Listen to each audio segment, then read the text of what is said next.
나는 항상 건강을 유지하고 싶었지만 바쁜 일상 속에서 시간을 내는 것이 쉽지 않았다. 그러던 어느 날 우연히 인터넷에서 하루 30분 운동으로 건강을 되찾다라는 글을 읽게 되었다. 처음에는 반신반의했지만 한번 해보자 라는 마음으로 도전해보기로 했다. 첫째 날 알람이 울리자 몸을 일으켜 간단한 스트레칭으로 하루를 시작했다. 온몸에 근육이 서서히 깨어나는 느낌이 들었다. 이윽고 동네 공원으로 나가 가벼운 조깅을 시작했다. 바람의 상쾌함과 새소리가 유난히 귀에 잘 들렸다. 30분이 끝나갈 무렵 나의 이마에는 땀이 송골송골 맺혔고 머리는 한층 맑아진 듯했다. 이렇게 매일 아침 30분을 투자하여 운동을 시작한 지 일주일이 지났다. 어느새 몸은 이 새로운 루틴에 익숙해졌고 하루를 보다 활기차게 시작할 수 있다는 것이 느껴졌다. 그 전까지는 느낄 수 없었던 가벼운 피로감이 더 이상 나를 지배하지 않았다. 오히려 하루하루가 다르게 상쾌하게 느껴졌다. 4주차가 되었을 무렵 나의 변화를 눈치챈 가족들과 친구들이 너 요즘 살 빠진 것 같아. 얼굴이 밝아 보인다. 고 말하기 시작했다. 그 말에 무척 기뻤고 30분 운동의 효과를 피부로 느끼게 되었다. 운동은 신체적 건강뿐만 아니라 정신적으로도 큰 도움이 되었다. 작은 성취감은 나에게 큰 자신감을 심어줬고 이는 결국 다른 일들에도 긍정적인 영향을 미쳤다. 몇 달이 지나자 나는 조금씩 운동의 강도를 높이기로 결정했다. 전문적인 트레이너의 지도를 받을 여유는 없었지만 유튜브나 다양한 운동 앱을 통해 다양한 운동 동작을 배우고 이를 적절히 섞어가며 나만의 운동 루틴을 만들어갔다. 나의 의지는 돈독해졌고 운동 30분은 생활의 일부가 되었다. 지금 나는 1년째 이 습관을 유지하고 있다. 신체의 변화를 넘어서 심리적인 평화와 안정을 얻었다고 해도 과언이 아니다. 업무에서 오는 스트레스는 운동을 통해 해소되었고 나는 할 수 있다. 나는 자신감이 가득하다. 이처럼 하루 30분 운동이 나의 삶을 바꿔놓은 이야기를 많은 사람들과 나누고 싶다. 목표를 설정하고 작지만 꾸준한 노력이 나를 지금의 나로 만들어 주었기 때문이다. 두 번째 이야기. 바쁜 도시 생활에 지친 한 남자가 있었습니다. 그는 아침부터 저녁까지 이어지는 회의와 끝없는 이메일, 그리고 항상 쏟아지는 일에 둘러싸여 스트레스가 극심했죠. 아무리 노력해도 스트레스에서 벗어날 방법은 찾아오지 않았습니다. 그러던 어느 날, 그는 자연 속에서 스트레스를 해소할 방법을 찾기로 결심했습니다. 주말이 되어 그는 근처의 산으로 향했습니다. 자동차 레코더에서 흘러나오는 도시의 소리를 잠시 뒤로 하고 자연이 주는 고요한 평화를 찾고자 했죠. 숲에 도착하자 그는 깊은 숨을 들이쉬며 신선한 공기를 마셨습니다. 도시의 먼지와는 달리 숲의 공기는 맑고 상쾌했습니다. 그는 산길을 따라 걸으며 주위의 자연을 느끼기 시작했습니다. 새들이 지저귀는 소리, 나뭇잎 사이로 비치는 햇살, 그리고 발밑에서 바스러지는 낙엽들까지 그의 마음은 점차 편안해졌습니다. 모든 생각을 내려놓고 자연에 집중했을 때 그는 오랫동안 느껴보지 못한 평온함을 느낄 수 있었습니다. 걷다 보니 작은 냇가가 나타났습니다. 그는 냇물 소리에 귀를 기울이며 바위에 앉아 잠시 쉬었습니다. 물 흐르는 소리는 마치 마음의 노이즈를 씻어주는 것 같았고 그는 이 순간을 즐기기로 했습니다. 책에서도 TV에서도 느낄 수 없는 이 평온함은 그가 끊임없이 찾아 헤매던 것이었습니다. 냇가를 떠나 다시 걷던 그는 작은 언덕을 올랐습니다.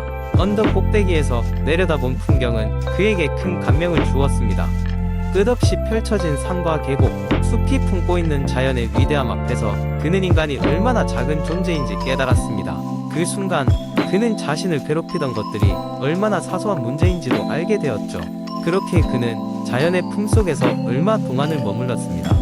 자연과 하나 되어 그의 스트레스가 녹아내리는 듯한 기분, 그것은 평소라면 쉽게 얻을 수 없는 귀한 경험이었습니다. 그는 도시로 돌아가서도 이 자연에서 얻은 평온함을 잊지 않기로 했습니다. 마음이 복잡해질 때마다 다시 자연 속으로 떠날 계획을 세우며 더 이상 스트레스에 얽매이지 않고 마음의 균형을 찾는 방법을 배웠습니다. 그날 이후로 그는 주말에 시간을 내어 자주 숲을 찾았습니다. 자연이라는 위대한 치료제는 그에게 다시 삶의 의미를 깨닫게 해주었고 그는 점점 더 행복한 사람이 되어갔습니다. 자연에서의 경험은 그가 스스로를 사랑하고 돌보는 방법을 찾는 데 큰 도움이 되었고 결국 그는 스트레스를 훌륭히 이겨낼 수 있었습니다. 세 번째 이야기. 옛날 옛적 한 작은 마을의 건강과 장수로 유명한 80살 할아버지가 살고 있었습니다. 그는 온 마을 사람들로부터 존경받았고 사람들은 항상 그의 지혜로운 조언을 구했습니다. 무엇보다 할아버지는 자신의 장수 비결로 항상 올바른 식단 관리를 강조하곤 했습니다. 할아버지의 어린 시절은 전쟁 속에서 시작됐습니다. 끊임없는 기근과 식량 부족 속에서 그는 하루 한 끼조차 제대로 먹기 힘든 날들이 많았습니다. 그러나 그러한 상황 속에서도 할아버지의 어머니는 작은 기적과도 같이 가족의 건강을 지키기 위해 안전하고 알찬 식사를 준비하곤 했습니다. 콩, 두부, 채소, 온갖 산나물들이 한가득 담긴 간단한 밥상이었지만 어머니는 늘 영양을 고려하여 식사를 준비했습니다. 할아버지의 청년 시절, 전쟁이 지나가고 경제가 회복되면서 사람들의 식탁에는 점점 더 많은 음식들이 오르기 시작했습니다. 육식과 튀긴 음식, 그리고 고지방의 먹을거리가 늘면서 점차 사람들은 건강 문제를 경험하기 시작했습니다. 그러나 할아버지는 어머니의 가르침을 잊지 않았습니다. 다양한 채소와 적절한 양의 고기, 균형 잡힌 식사를 항상 고수하며 절대로 급하게 음식을 먹지 않았습니다. 그렇게 시간이 흘러 할아버지는 어느덧 노인네가 되었고 친구들은 그의 건강을 부러워했습니다. 육류 위주 음식으로 건강에 문제가 생긴 동료들이 하나둘 사라질 때에도 할아버지는 여전히 튼튼하게 자신의 텃밭을 가꾸며 지내곤 했습니다. 사람들이 할아버지에게 어떻게 그렇게 건강할 수 있냐고 물으면 그는 늘 같은 답을 했습니다. 내 몸이 무슨 말을 하는지 듣고 올바른 음식을 먹어라. 이는 단순히 특정 식단을 고수하라는 것이 맨 먼저는 아니었습니다. 자신의 몸 상태를 잘 이해하고 필요로 하는 영양을 적절히 챙길 줄 아는 능력을 기르라는 뜻이었습니다. 할아버지는 자신만의 철학을 바탕으로 모든 음식을 이해하려 노력했습니다. 계절에 따른 음식을 먹으며 자연의 변화를 존중했고 외부의 유혹에 흔들리지 않고 자신의 몸에 맞는 식단을 고수했습니다. 이를 통해 그는 삶의 질을 높이고 풍요롭게 살아갈 수 있었습니다. 마을 사람들은 점차 할아버지의 철학을 실천하기 시작했습니다. 몸에 좋지 않은 핑거푸드 대신 제철 과일과 야채를 가까이 하고 정신없이 바쁜 생활 속에서도 잠시 멈춰 제대로 된 식사를 챙기는 습관을 들였습니다. 놀랍게도 이러한 작은 변화가 마을 사람들의 건강을 개선시키는데 크게 도움이 되었고 전반적인 삶의 질 또한 향상되는 결과를 낳았습니다. 세월이 흘러 할아버지는 평생을 다해서 같은 말을 해왔습니다. 식단 관리의 중요성은 단순히 오랜 생명을 약속하는 것이 아니라 현재의 삶을 긍정적으로 변화시키고 더 건강하고 행복한 삶을 살게 해주는 것이다. 할아버지가 전한 그 교훈은 계속해서 사람들의 마음속에 깊이 새겨졌고 그의 삶의 이야기는 앞으로의 세대들에게도 오래도록 전해져 내려갔습니다. 네 번째 이야기, 아침 식사는 오랫동안 가장 중요한 식사로 여겨져 왔다. 부모님들은 항상 아침을 꼭 챙겨 먹으라고 당부하고 TV 방송에서도 아침을 거르면 건강에 해롭다는 메시지를 꾸준히 전달했다. 그렇다면 영양학자들의 입장에서는 아침 식사를 어떻게 바라보고 있을까? 이 이야기에서는 아침 식사가 우리 몸에 어떤 영향을 미치는지, 그리고 영양학자들이 이에 대해 어떤 실질적인 조언을 하고 있는지를 길게 살펴보도록 하자. 먼저 아침 식사는 신체에 영양분과 에너지를 공급하여 하루를 건강하게 시작하기 위한 중요한 역할을 한다. 밤 동안 우리는 많은 칼로리를 소비하지 않지만 여전히 기본적인 신체 기능을 유지하기 위해 에너지를 소모한다. 아침 식사는 이러한 에너지를 보충하고 신진대사를 활성화하여 일상의 활동에 필요한 힘을 제공한다. 보통 사람들이 아침을 먹지 않으면 점심과 저녁에 과식하게 되는 경향이 있다.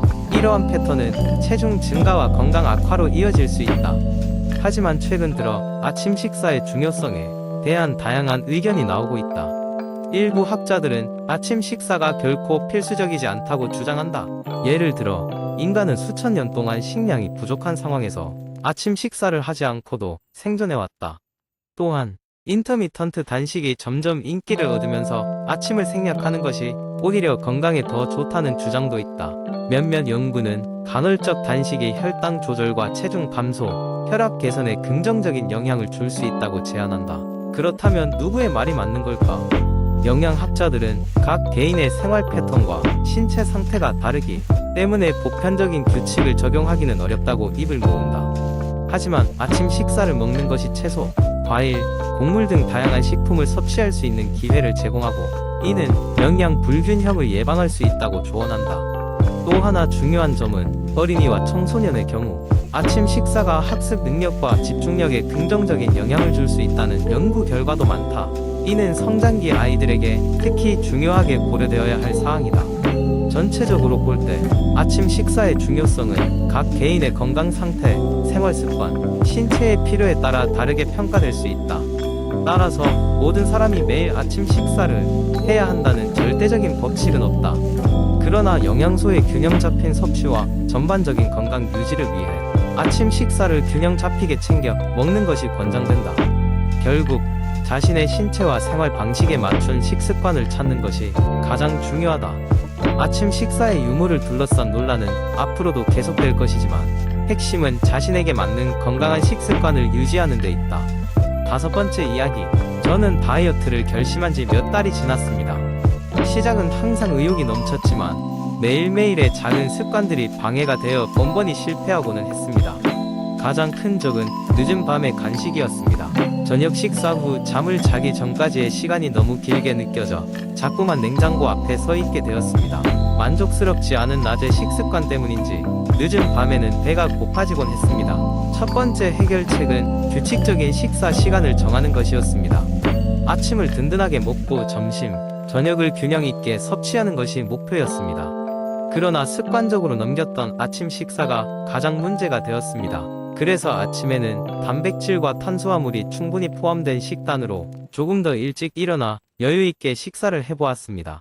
시작은 힘들었지만 며칠 지나지 않아 몸이 적응하기 시작했고 조금씩 밤 간식을 줄일 수 있었습니다. 두 번째는 스트레스성 폭식을 줄이는 것이었습니다. 회사 일이나 개인적인 일로 스트레스를 받으면 자꾸만 손이 과자 봉지로 향했습니다. 이를 해결하기 위해 스트레스가 극심할 때면 5분이라도 나가서 산책을 하거나 깊은 호흡을 통해 마음을 가라앉히기로 결심했습니다. 운동을 포함한 일상 루틴은 스트레스 해소에 큰 도움이 되었으며 정신적으로도 긍정적인 변화를 가져왔습니다. 세 번째 문제는 물을 충분히 마시지 않는 것이었습니다. 식욕과 갈증을 혼동하는 경우가 많아 배고프다고 느낄 때마다 물을 한 잔씩 마셔보기로 했습니다. 의외로 갈증이었던 경우가 많았고 이로 인해 불필요한 식사량이나 간식을 줄일 수 있었습니다. 또한 충분한 수분 섭취는 전반적인 신체 기능 향상에도 도움을 주었습니다. 마지막으로 운동의 비일관성이 문제가 되었습니다. 바쁜 일상 속에서 운동 시간을 따로 내는 것이 어려웠고 그 결과 체중 유지에 어려움을 겪었습니다. 이를 위해 집에서 할 수 있는 짧고 집중적인 운동 프로그램을 찾아 매일 30분씩 꼭 실천하겠다고 다짐했습니다. 점차 운동이 루틴이 되면서 자연스럽게 체중 관리도 될 수 있었습니다. 이러한 작은 변화들과 노력들이 쌓이다 보니 어느덧 다이어트는 나 자신을 알고 사랑하는 과정이 되었습니다. 과거의 잘못된 습관들을 하나씩 들여다보고 해결해 나가면서 제 몸과 마음 모두 긍정적인 방향으로 나아가고 있음을 느낄 수 있었습니다. 다이어트란 그저 살을 빼는 것이 아닌 삶의 질을 높이는 길임을 깨닫게 되었습니다.